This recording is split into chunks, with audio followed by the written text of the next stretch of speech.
questions for oral answer. Question number 1 in the name of Tracey Martin. Kia ora, Mr Speaker. To the Minister of Immigration, what is the government doing to reduce the inflow of immigrants? Mr Speaker. Honourable Michael Woodhouse. Talofa, Mr Speaker. The government is ensuring that our demand-driven policies deliver the right skills in the right places when they are needed, as well as meeting family and humanitarian obligations.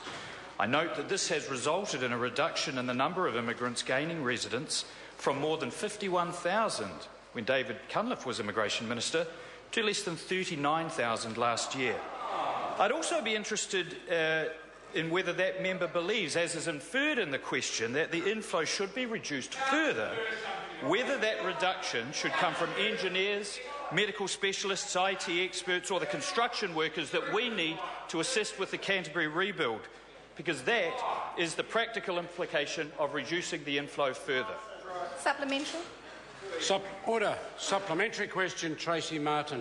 In light of that answer to the Minister, with 147,000 unemployed Kiwis, why is the government allowing record numbers of unskilled migrants into New Zealand? Mr Speaker. Order. Honourable Michael Woodhouse. Mr Speaker, the question is simply not correct in inferring that there are increases in the number of unskilled migrants coming into New Zealand to take jobs. The labour market-tested work visa holders have dropped materially through the recessionary period since 2008 and is flatlined. I reject the question. Point of order, Mr Speaker. Point of order, Tracey Martin. I seek leave to table a parliamentary library document showing Immigration New Zealand figures that close to 50% of migrants in the 2013-2014 year were not identified in the skilled worker category. The document has been described as prepared by the parliamentary library, presumably for the benefit of the member. Leave is sought to table that. Is there any objection? Is there any objection? There appears to be none. Thank you. Supplementary. Supplementary question, Tracey Martin. To the Minister, as the government claims New Zealand needs more skilled migrants to sustain economic growth, why were close to 50% of migrants granted residency last year not identified in the skilled worker category? Honourable Michael Woodhouse. Well, Mr Speaker, it's important to understand the context of those figures. The government has, as it had under the previous government, a loose target of up to about 150,000 over a 3-year period. I think the last 3 years has seen about 123,000 residence visas granted, so it's below the lower limit of the 3-year target.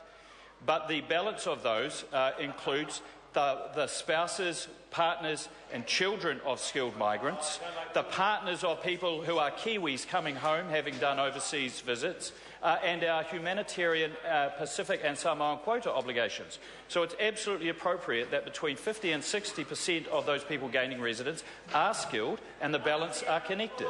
Supplementary question. Supplementary question, Tracey Martin. Will the government cut the numbers of unskilled reunion migrants, and if not, why not? Mr Speaker. Honourable Michael Woodhouse. There is no such category as reunion migrants. There are categories for partners and certain reunification of family members. Those policy settings are accurate and I have no plans to adjust them. Supplementary question. Order. Order. Supplementary question, Tracey Martin. To the Minister, why is the government ignoring Treasury's warnings around the impact on housing of 41,500 extra people entering New Zealand in the 2014 year? Mr Speaker.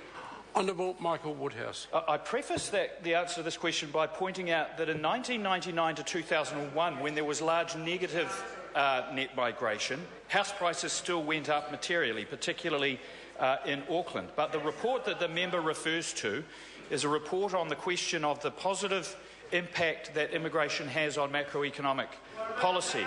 In respect of housing, it said that there was a tension there, but that the dominant tension is in supply side inelasticity, a pointy-headed way of saying we're not building enough houses. We are fixing that by increasing land supply, reducing the consenting barriers and reducing the cost of materials. Supplementary question.